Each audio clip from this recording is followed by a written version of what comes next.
고요하고 평화로운 바다 옆 홀로 서 있는 등대. 드넓은 바다를 비추며 바다를 지키고 우리의 안전을 돌봐주는 해양의 수호신이다. 안전을 기원하는 신전과 같은 그런 기능을 갖고 있거든요.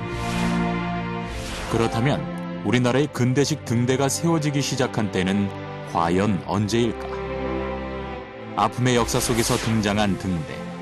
그 안에서도 우리의 자주적 불빛은 꺼지지 않았다. 자기들 침략을 용이하기 위해서 만들었습니다만 결과론적으로는 우리 한국 근대 문명사에서는 가장 중요한 문화유산 중에 하나가 되어버렸습니다. 등대는 단순히 어둠을 밝혀주는 기능만 담긴 것이 아니었다. 등대엔 우리나라 근대 과학의 발전이 고스란히 담겨 있다. 어둠 속 한 줄기 빛이 되어주는 등대. 우리 근대 문명의 길도 함께 비춰주었다. 대한민국의 그 근대적인 발전하고 같이 가는 국토를 수호하는 군사적인 목적과 안전의 목적, 이 두 가지를 다 가지고 있는 역사로 거의 100년 동안 왔었던 거죠. 100여 년의 시간 동안 대한민국을 밝혀준 등대. 바다의 어스름한 달그림자가 떠올라도 우리 민족 순환의 어두운 시간 속에서도 한결같이 밤을 새워 불을 밝힌 등대. 100여 년의 역사 속에서 꿋꿋이 우리의 바다를 지킨 그 빗줄기를 따라가 보자.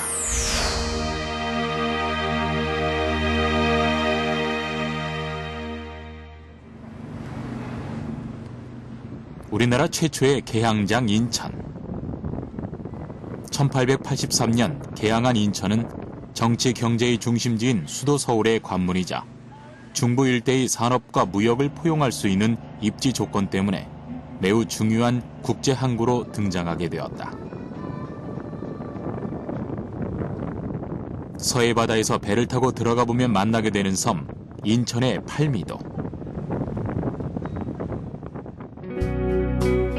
인천 중구에 위치한 팔미도는 면적 7만 5천여 제곱미터로 두 개의 섬이 마치 8팔자처럼 양쪽으로 뻗어내린 꼬리와 같아 팔미도라 불려졌다. 낙조의 팔미도를 돌아들은 범선의 자취가 아름다워 인천 팔경의 하나로 꼽혔던 대상 경승지이기도 하다.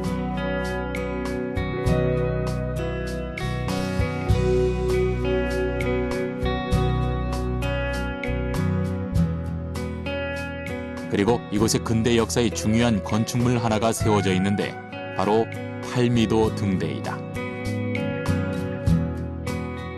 일본과 우리 정부가 체결한 통상장정에 따라 조선왕조는 1903년 6월 높이 7.9m, 지름 2m의 팔미도 구등탑을 만들었다. 네, 팔미도 등대는 아주 전형적인 등대에 가깝다고 말씀드릴 수가 있겠습니다. 이미 일본 전체에 걸쳐서 등대를 구축해봤던 경험을 가지고 있는 일본 기술자와 관계자들이 이제 팔미도 등대를 건설하면서 등명기와 등롱, 그다음에 그 난간대, 그리고 등탑, 뭐 이런 것들에 대한 노하우를 잘 적용을 했다고 볼 수 있고요. 1876년부터 등대 부설에 대한 논의는 계속 꾸준히 진행이 되는데 기록으로는 이제 1903년 6월 1일 날 처음으로 점등했다라고 이야기하는데. 현존하는 가장 오래된 근대식 등대 중 하나인 팔미도 등대. 비록 지금은 불을 비추고 있지 않지만 팔미도 등대엔 우리나라 근대사가 고스란히 담겨 있어 존재만으로도 우리의 역사를 증명하고 있다.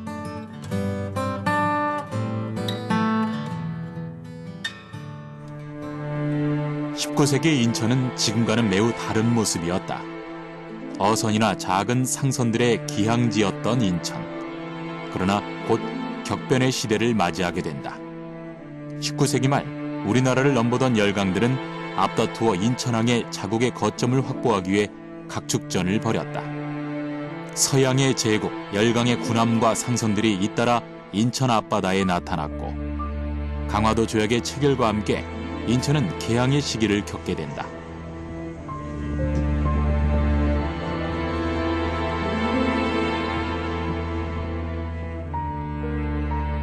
그때마다 팔미도 등대는 침략의 이정표가 되는 아픈 역사를 가지고 있기도 하다.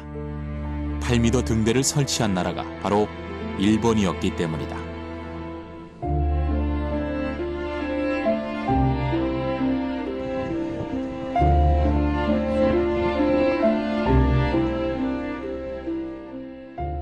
일본 제국주의가 침탈되면서 일본 아이들이 쭉 들어오기 시작했습니다. 그들한테는 등대가 필요했죠. 다시 얘기하면 인천 앞바다에는 많은 섬만 있는 거 아니라 암초가 널리 있었습니다. 그래서 걔들이 인천에 있는 서수도라고 하는 데가 있습니다. 그 물길을 얘기하는데 그쪽에다가 팔미도란 섬에다가 등대를 박아놓은 겁니다. 조금 멀리 쪽에서부터 떨어져 있는 선박이 식별할 수 있도록 그런 어느 정도의 광단거리를 확보를 하고 그런 길잡이를 줄 수 있는 기능을 했던 등대라고 그렇게 생각을 할 수 있겠습니다. 역사적으로 수도와 가장 가까운 항구 도시였던 인천.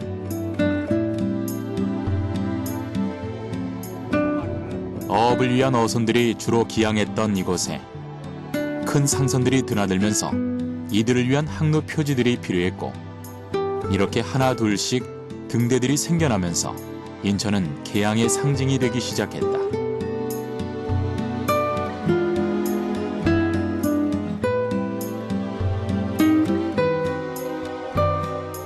등대의 역사는 매우 오래되었다. 이미 19세기부터 근대식 등대가 등장했고 1세기에 만들어진 등대 또한 오늘날까지 남아있다. 기원전 280년에 만들어진 파로스 등대는 역사상 가장 먼저 만들어진 모든 등대의 어머니로 평가받는다. 큰 타워를 만들고 거기에 이제 불을 밝혀서 그 불이 항해하는 선박들의 큰 지표 역할을 했다. 그래서 파로스가 이제 등대의 효시라고 그렇게 얘기를 많이 하고 있고요. 세 개층으로 이루어진 파로스 등대는 맨 아래는 사각형, 가운데는 팔각형, 맨 위는 원통형으로 이루어져 있었으며 등대에서 밝히는 빛은 반사경을 타고 50km 밖까지 전해졌다고 한다.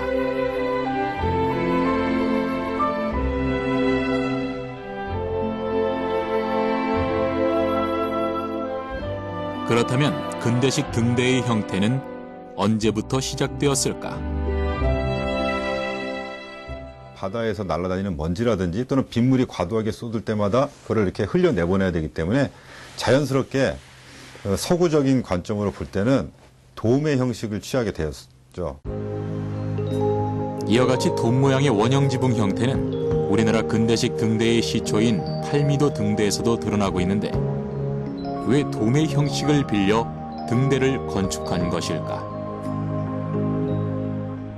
돔이라고 하는 부분은 서양에서 보면 서양 건축의 신전에 돔이 있는 거죠. 아치와 그다음에 볼트가 있고 그다음에 그 위에 돔이 얹혀지는데 돔은 결국 이제 하늘을 상징한다고 볼 수 있는데 이 등대의 가장 중요한 기능은 안전을 도모하는 거지 않습니까? 그래서 배를 타고 갈 때 어떤 안전하게 돌아오거나 그다음에 이 어떤 안전한 항해를 이제 기원하기 때문에 신전에 대한 형태에서 따왔다고 볼 수가 있습니다. 예로부터 지중해 사람들은 선원들을 인도할 수 있는 거대한 기념물을 항구에 세웠는데 주로 엄청난 규모의 거상이나 먼 곳에서도 보이는 신전 건물이었다.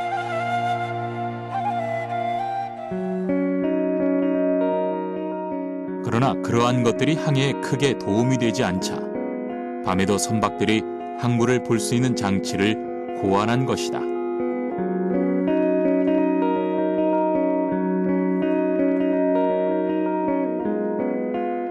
바로 이 신전에서 본땀 모양이 등대 건축의 시초가 된 것이다.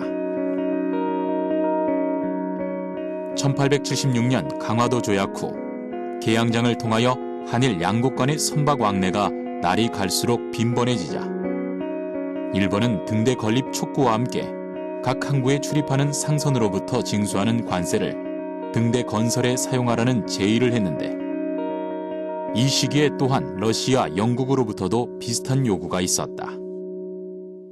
조선 정부는 그 국제 개항이 되면서 어떻게 관세를 받아야 되는지 뭐 굉장히 큰 화두였었습니다. 그러다 보니까 국제적인 어떤 대화를 나누고 통상 조약을 맺어야 되는데 외국과의 문물이 원활하지 않았던 시기라서 주로 외국의 직원들을 조선 정부가 고용을 해서 이제 국제적인 관세 업무를 보게 했고, 등대의 효용성을 알고 있었지만 극심한 재정난으로 난감해오던 우리 정부는 결국 열강의 강권에 못 이겨 관세 징수에 나섰다.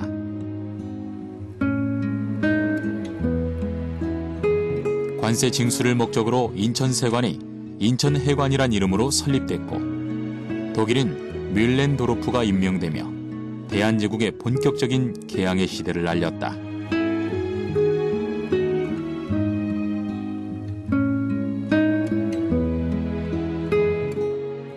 (1876년에) 이제 우리가 개항을 했는데, 이제 일본에서 지속적으로 등대 부서를 요구합니다. 그런데 이제 예산이 이제 충분치 않아서 차일피일 미루고 있었는데, 당시 총세무사였던 맥리 브라운과 그다음에 하야시가 협의를 해서 이제 관세의 수입을 통해서 등대를 부설하기로 했습니다. 대한제국 등대 건설을 총괄했던 사람은 영국인 2명. 그중엔 덕수궁 석조전 건설 당시 기본 설계를 담당한 건축가 하딩도 있었는데, 왜 인천에 가장 먼저 등대가 세워진 것일까? 인천이 중요한 요소로 작용했던 것은 경인선이 부설이 돼 있고, 그래서 인천을 통해서 서울로 당시에 이 한성으로 들어오는데 가장 효과적인 방법이었기 때문에 그 인천 앞바다에 등대가 아주 집중적으로 부설이 되어 있게 됩니다. 인천은 수도와 인접한 것은 물론 내륙교통의 편리성까지 갖춘 곳이었다. 인천역은 대한민국 최초의 철도인 경인선의 출발점이기도 했는데, 당시 경인선은 일본 제국주의의 대륙 진출 및 식민지 수탈의 목적으로 개통되었지만 조랑말이나 우마차, 인력거 등에 의존했던 당시로서는 우리나라 현대사에 큰 획을 그은 일대 사건이었다.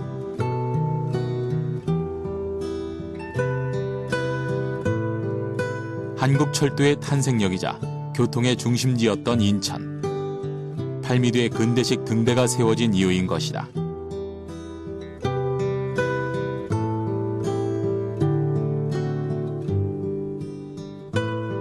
이처럼 열강의 외압에 의해 만들어진 등대 팔미도. 팔미도에 불을 밝힌 건 처음에는 90촉강짜리 석유등이었다. 팔미도 같은 거야 우리 굉장히 가깝게 보이지만 그 당시로서는 먼 섬으로 봐야 됩니다. 그런 데는 당연히 전기를 일으킬 수 없기 때문에 소위 알코올이나 이런 연료를 이용해서. 개항 이전 우리나라는 근대 산업의 기반을 갖추고 있지 않았기 때문에 석유를 쉽게 구할 수 없었지만, 일본인들은 일찍이 등대의 석유를 사용하기 시작했다.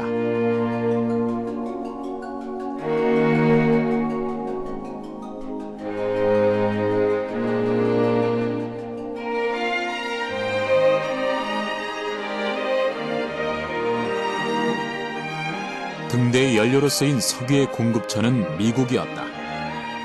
대한제국 당시 이미 미국의 스탠다드 오일이 우리나라에 진출하여 석유가 들어온 상태.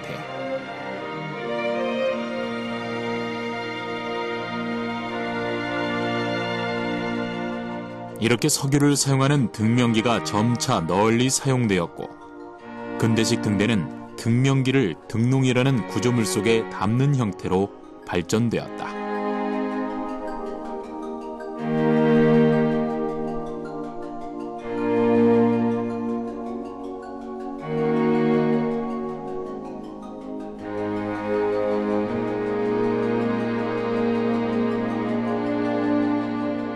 그 렌즈를 보호하는 장치, 보호하는 집을 등농이라고 합니다. 그리고 렌즈가 이렇게 360도 돌아가면서 회전하면서 빛을 확산시키는데 그 장치를 등명기라고 하는데, 그래서 등탁과 그다음에 등농, 그다음에 그 위에 이제 바람이 부니까 풍향기 같은 것들이 있습니다. 등대는 굴뚝 모양의 구조물상에 등롱을 얹고 내부에는 등명기를 설치하여 석유를 연료로 등광을 발함으로써 항행 선박의 위치 결정이나 선의 측정 등에 이용됐던 것이다. 등을 감싸고 있는 등롱이라고 얘기를 하죠. 상부에는 빛이 발산되는 것을 막기 위해서 돔 형식의 뚜껑이 있고, 그 다음에 그 바깥쪽에 유리로 구성되어 있는 창이 있는데, 그 창을 계속 유지 관리를 하기 위해서 사람들이 걸어 다닐 수 있는 난간대가 있어야 됩니다. 등롱 주변에. 그리고 그 등이 높이를 확보해야 되기 때문에 등탑이라고 하는 구조적인 어떤 부분을 만들어서 그 세 가지로 구성이 되어 있는 거죠. 등대에 불을 밝히기 위해선 인력이 필요했다. 그러기 위해 등대 안에 사람의 출입이 가능했어야 하는데 등롱 주변을 두른 난간도 바로 등대지기가 드나들 수 있도록 만든 것이다.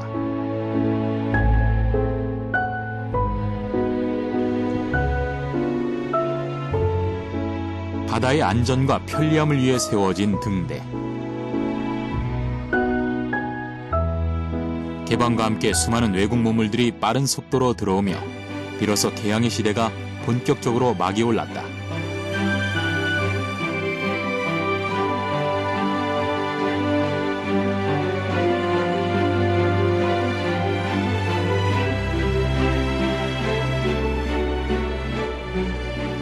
우리나라를 찾는 외국인들의 수가 점차 늘어나며 그들만의 공간이 형성되기도 했는데 그중 제물포는 각국 외국인들의 사교 모임 장소로 널리 활용되며 각종 오락기구가 갖추어져 있던 종합적인 공간으로 쓰였고 각국 인사들의 다양한 모임이 자주 일어났던 곳이었다.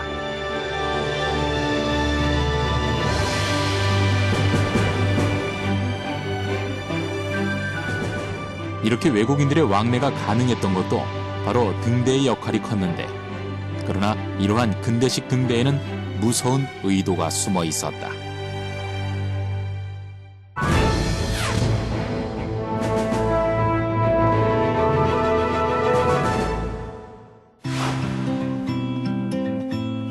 팔미도 등대로 시작된 우리나라 근대식 등대.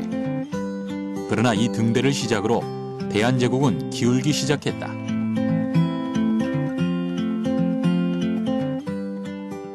사실은 그때 우리 손으로 만들었다고 하는 대한제국주의 등대의 시도도 결국은 일본의 사준 및 일본의 지시에 의해서 했고 우리 자본만 들어갔을 뿐이지 그리고 동시에 첫 부임한 등대원들 소위 등대 간수라 부르는데 저는 다 일본인들이었습니다.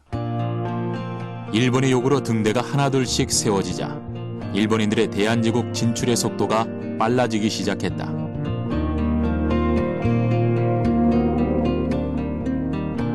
현재 인천 중구청은 대한제국 당시 일본 영사관 건물로 일본인들은 교통의 중심지였던 인천에 자리를 잡기 시작했다.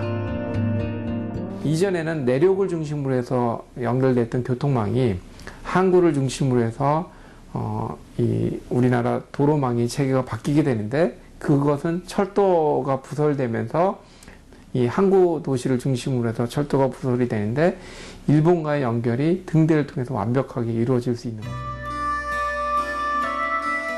러일 전쟁을 위해 우리나라에 등대를 설치했던 일본은 1905년 10월 러시아와의 전쟁에서 승리하면서 우리나라에 대한 개입을 늘려가기 시작했다. 우리나라의 관세권을 장악하고 모든 등대 시설은 일본인의 소관으로 통합되었다.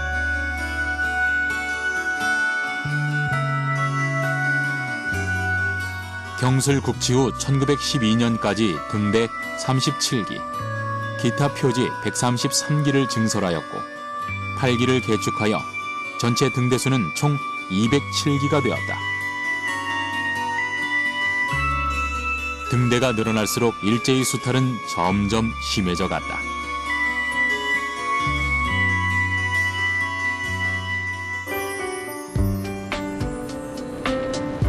제국의 어두운 불빛을 비춘 등대는 우리나라 국토 최남단에도 있다. 전라남도 여수시 삼산면에 있는 섬 검은도. 지리적 여건으로 열강의 침입을 받아온 섬이기에 아픔의 역사가 있다. 인구도 적어 개항의 대상이 될 곳은 아니었지만 일찍이 일본보다 영국과 러시아의 영향을 많이 받아온 섬으로 강대국과 외적의 침입을 막기 위해 등대가 설치됐다.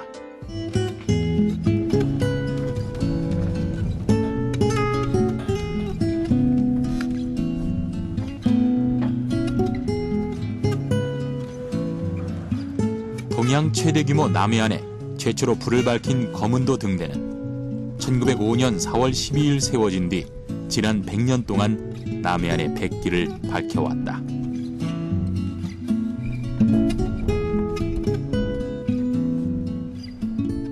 럴 전쟁이라든가 당시에 이제 우리나라 전력상에서 굉장히 중요한 지역에 점화하고 있기 때문에 위치적으로 일단 중요하고 그 등탑의 모양과 건축적인 상세는 굉장히 우수해서 어떤 면에서 보면 8m보다 좀 더 후대에 만들어지면서 기술도 조금 발전했다라고 그렇게 말씀드릴 수가 있겠습니다.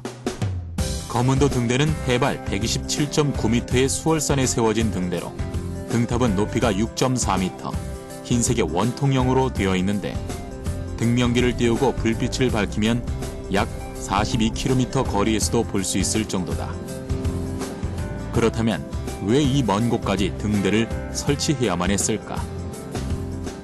육지를 볼 필요 없이 먼 바다만 보고 항해하는 그런 배들을 원해항해 등대라 그러고, 요지에 지나가는 선박의 위치를 구할 수 있도록 등대를 세워줘야 됩니다. 등대에는 내항과 외항용이 있는데 내항 등대는 등대를 보고 항구로 찾아오는 용도이고 외항 등대는 선박이 멀리서 등대를 보고 지나가면서 배의 방향을 잡는 용도로 쓰인다.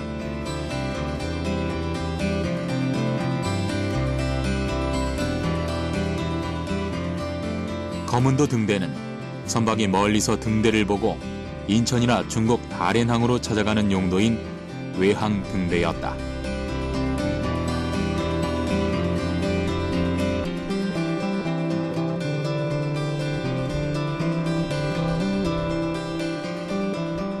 실제로 내부에 들어가 보면 아래쪽, 지하 쪽으로도 굉장히 깊은 구덩이 같은 것들이 볼 수가 있습니다. 일종의 우물 같은 형태로 만들었는데요. 깊게는 한 6, 7m, 8m까지 육박하는 것들이 있습니다. 특히 거문도 등대 같은 경우에는 그 추를 매달아서 추의 어떤 수직력이 회전력으로 변경을 해서 등명기를 이제 회전시켰던 그런 구조가 있기 때문에 당시 근대식 등대의 내부에는 감춰진 것이 있었다. 등명기는 전구식 광원에서 나오는 불빛을 프리즘 렌즈를 이용해 굴절 반사시켜 원거리까지 비추는 중추식 회전 장치로 등명기가 회전하려면 추를 사용해야 하므로 깊은 공간이 필요했다.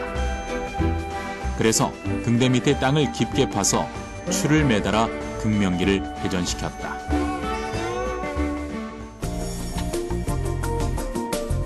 이와 같은 등대의 과학성은 새로운 등명기의 탄생으로 새로운 전기를 맞게 되는데 바로 아세틸렌 가스 등이다.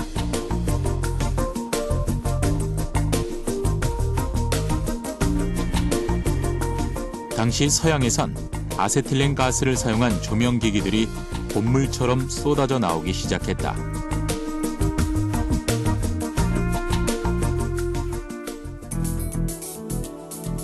한남대학교 연구실의 도움을 받아 아세틸렌 가스 등을 재현해 보기로 했다. 아세틸렌 가스는 카바이드를 이용해 불을 밝히는 조명기구. 탄화칼슘에 물을 혼합해 아세틸렌 가스를 발생시킨 후 이것을 태워 광원으로 사용한다. 카바이드라는 물질을 플라스크에 넣고 불과 만나면 어떤 반응을 일으키는지 알아보기로 했다.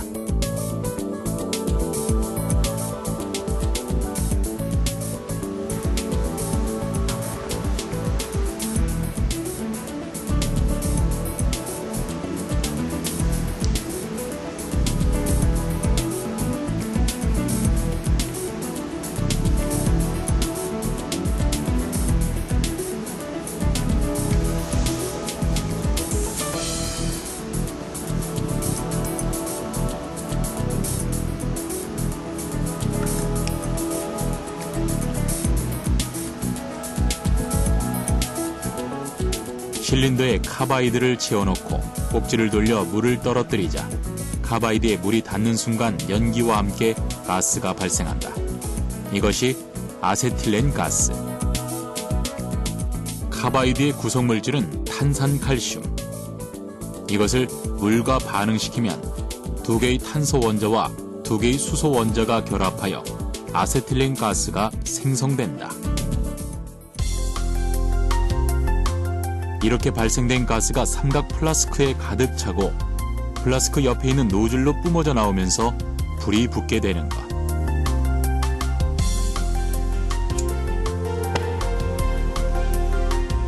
소량의 카바이드에 물만 계속 넣으면 카바이드가 다 없어질 때까지 가스가 나오니 연료 사용량에서 석유보다 훨씬 효율적이다.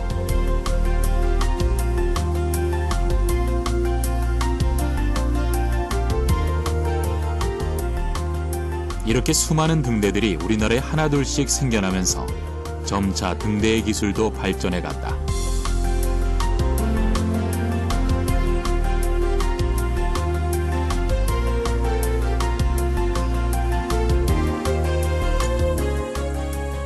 새로운 등명기의 탄생, 등대의 발달과 함께 우리 바다는 이전보다 더 밝아지게 되었다.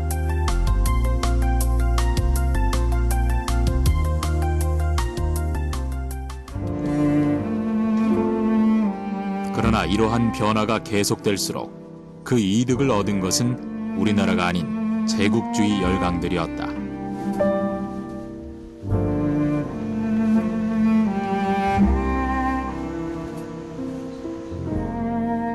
우리가 익히 아는 제주도의 우도 등대라거나 이런 모든 거문도 등대 이런 것들은 전부 다 일제 침략 직전이나 통감부라거나 일제 침략 초기에 만들어진 약 100년이 넘는 등대들인데, 이 등대의 특징은 먼 원해 항해, 다시 하면 일본으로부터 저 만주 요동반도라거나 이렇게 원해 항해를 하기 위해서 만든 그런 항구지, 조선 사람들을 위해서 항구로 들어오는 그런 등대가 아니었습니다.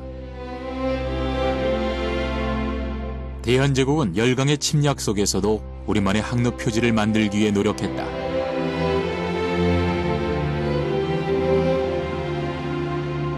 무선 전신시설이 처음으로 장치된 우리나라 최초의 군함 광제호. 당시 조선술로서는 최신의 기선으로 3인치 포를 장치하여 해안경비, 등대 순시와 세관 감시 등 여러 목적에 사용되었다. 이와 같이 대한제국의 흔적들은 곳곳에 남아있다.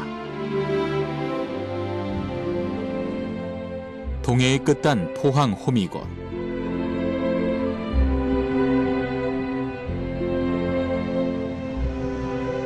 우리나라 지형을 호랑이가 포유하는 형상이라고 한다면 그 호랑이의 꼬리 부분이 바로 호미곶이다. 이곳에 대한제국 시기에 지어진 등대가 있다. 1908년 4월에 착공하여 12월에 영일만 앞바다에 촛불을 밝힌 호미곶 등대. 부산에서 원산 간 항로가 300km 이상이 됩니다.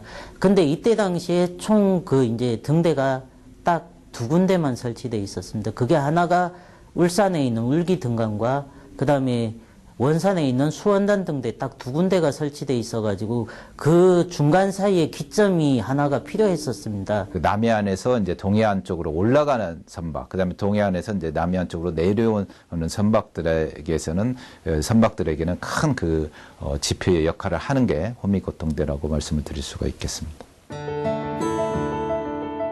한반도의 동쪽 해안선 끝단, 우리 국토의 가장 동편에 위치한 호미곶.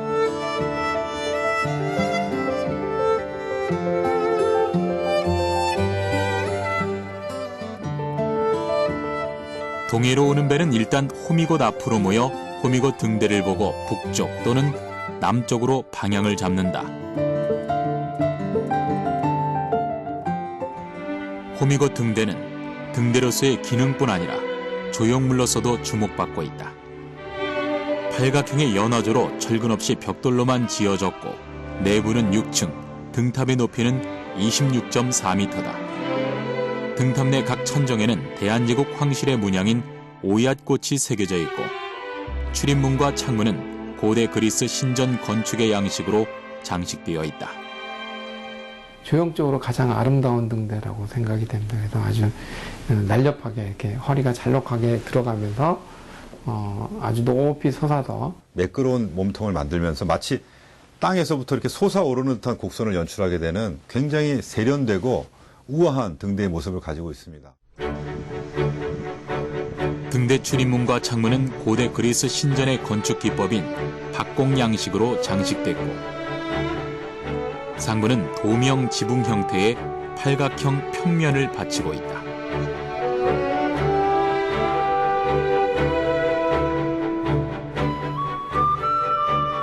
하부로 갈수록 점차 넓어지는 형태. 등대 내부에서도 견고함을 느낄 수 있다. 철근을 사용하지 않고 오로지 벽돌만 사용하여 무려 26.4m의 6층 빌딩 높이를 쌓아 올린 호미곶 등대. 층계는 모두 108계단. 붉은 벽돌을 한 장 한 장 쌓아 올리고 석회를 발라 우아함을 더했다.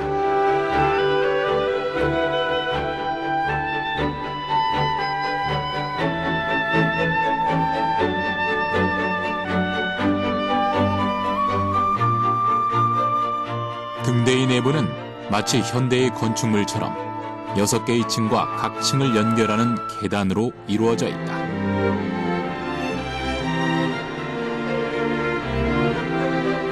탑 내부 천장에는 대한제국 황실 문양의 오얏꽃이 새겨져 있다. 층마다 이 무늬가 새겨져 있는데 가덕도 등대를 비롯해 구 등대에서 볼 수 있는 문양들이다.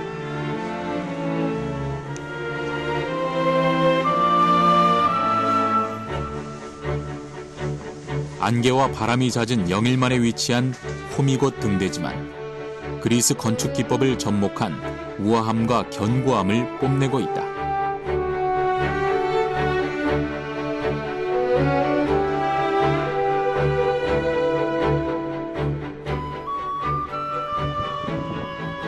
층계를 오르고 또 올라 108계단의 끝자락에 서면 드넓게 펼쳐진 영일만 앞바다를 마주하게 된다.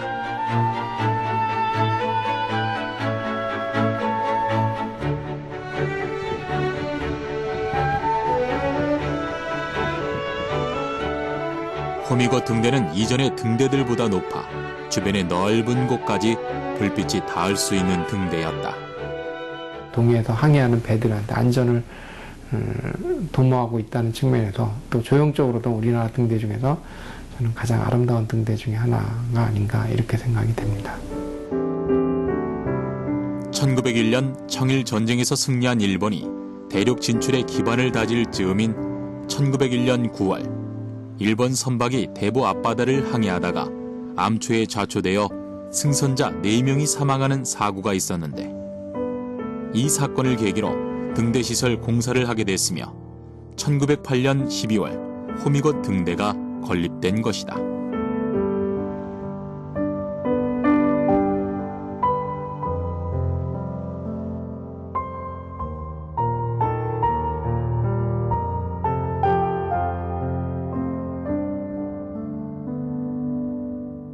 한반도에만 있는 것이 아니라 일본 제국지 입장에서는 대만 근처에도 만들었고 오키나와 근처도 만들었고 홋카이도 근처도 만들었고 나중에는 남양곤도에도 이 불빛을 만들어냈습니다. 그래서 이것을 우리는 일러서 제국지 시대 때 만들었던 제국의 불빛이라고 정의하는 것이 정확하다고 봅니다. 등대는 우리의 돈과 우리의 손으로 지어졌지만 그 시작과 끝에는 언제나 일본 제국주의의 야욕이 숨어 있었던 것.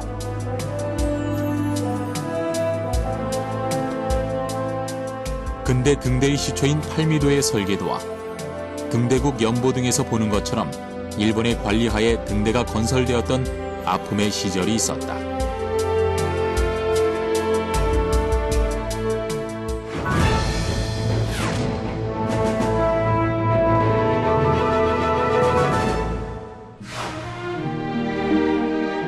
(1945년) 해방 후 일본인이 주도하던 등대 업무가 전반적으로 우리나라에게 인계되기 시작했다. 광복짓고 혼란한 상황에서 등대를 돌볼 여유조차 없어 일부는 미군에 의해 관리되기도 했지만 우리의 움직임도 계속됐다. 항로 표지를 관리하는 부서들이 생겨나고 등대 업무에 우리 인력을 배치하며 안정화시키려 노력했다.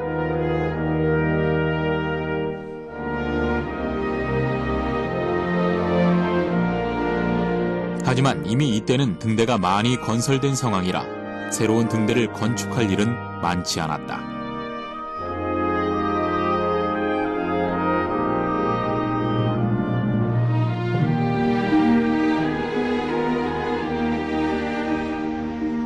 그러다 산업화가 시작될 즈음 우리 근현대사에 의미 있는 등대가 나왔는데 바로 화암추 등대이다. 화암추 등대야말로 한국 근대 산업의 어떤 상징적인 어떤 의미를 가지고 있다고 말씀드릴 수 있습니다. 화암추 등대가 있는 소재지가 이제 그 울산의 무역항이죠. 대한민국의 그 근대적인 발전하고 이 같이 가는 그런 발전에 따라서 만들어진 등대라고 볼 수 있기 때문에 그런 의미는 또 다른 큰 의미를 가지고 있다고 말씀을 드릴 수가 있습니다. 1961년 이후 울산의 공업단지가 조성되면서부터 산업의 대동맥인 석유화학 제품들이 쏟아졌고 울산항에는 이를 실어 나르는 배들의 왕래가 잦아지게 되었다. 이에 따라 해양 오염사고 방지 및 선박의 안전 항해를 위한 항로 표지 설치가 절실히 요구되어졌고 울산항 관문에 위치한 꽃방마을 끝단에는 천년 동안 안전하게 항해하기를 기원하는 거북이 모양의 등대가 세워졌다. 이후 조선산업의 발달로 항만 축조 및 매립이 이루어져 바다 쪽으로 등대를 옮겨야 할 필요성이 제기되었고 낮아진 등고를 보완하고 울산항을 출입하는 선박들의 길잡이 역할을 원활히 수행하기 위해서는 높은 등대 설치가 요구되었다.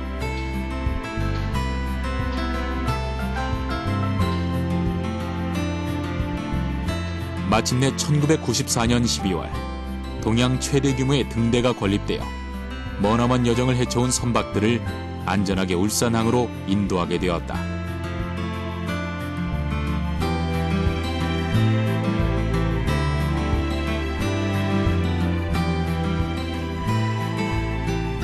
산업화 시기에 만들어진 화암추 등대는 이전에 만들어진 등대와는 다른 진보된 기술의 산물이었고 울산항에 자리 잡으며 이후 이어질 우리나라의 경제 부흥을 예고했다.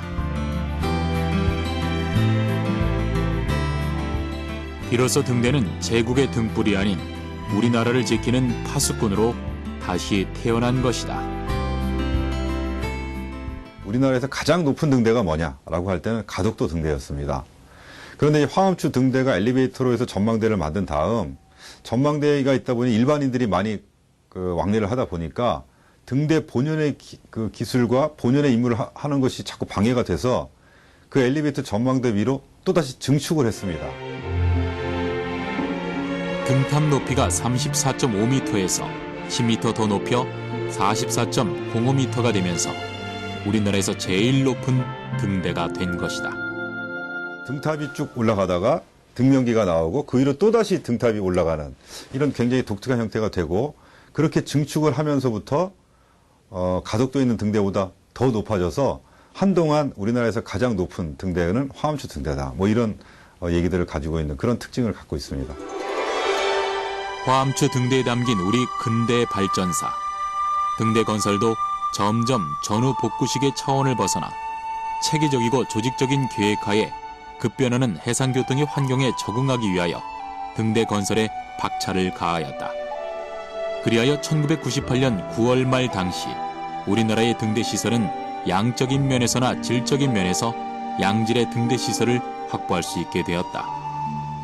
등대라고 하는 건 뭐 제국주의 침탈이 됐건 뭐가 됐건 결국은 등대 불빛은 사람들한테 상징하는 바가 어떤 먼 어두운 바다에서 우리가 등대란 노래 나하듯이 뭔가 불을 비춰주는 그런 문화의 원형지 같은 뭐 그런 걸 갖고 있는 거죠. 과거의 등대는 일본 소련이나 아니면 세계 열강들이 우리나라에 진입하는 곳으로서 진입하기 위한 어떤 그 장치로서 이제 등대가 이용이 됐다면 이제 해방 이후에 특히 현대에서는 저는 이제 이 등대를 이용해서 해외로 진출하려고 하는 개념인 거죠. 그러니까 대상은 어떤 똑같지만 그것을 어떻게 해석해서 풀어내느냐가 굉장히 중요하다고 봅니다.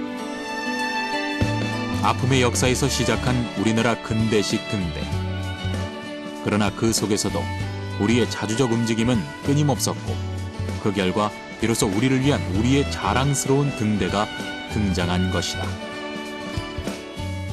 굉장히 다양한 항로 표지가 존재하다 보니 우리가 생각하는 그 로맨틱한 등불이 회전하는 것들 뿐만 아니라 많은 것들이 생겼다. 그렇게 말씀드릴 수가 있겠고, 이 항해자의 눈으로서 직접 확인을 하고 자기의 안전을 확인할 수 있는 그 물표로서는 등대가 가진 의미는 등대가 만들어지고 나서 뭐 지금까지도 그 항해자들한테 그런 큰 의미를 주고 있다고 할 수가 있겠습니다. 해상교통의 안전과 선박 운항의 능률 증진을 위하여 해안이나 섬에 설치된 구조물 등대.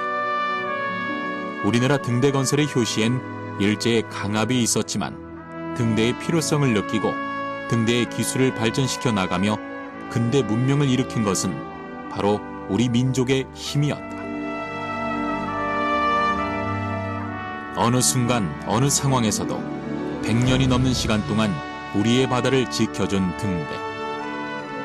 때로는 희망의 불빛이, 때론 아픔의 불빛이 되기도 했지만 한결같이 그 자리에서 우리의 앞길을 비춰주었다.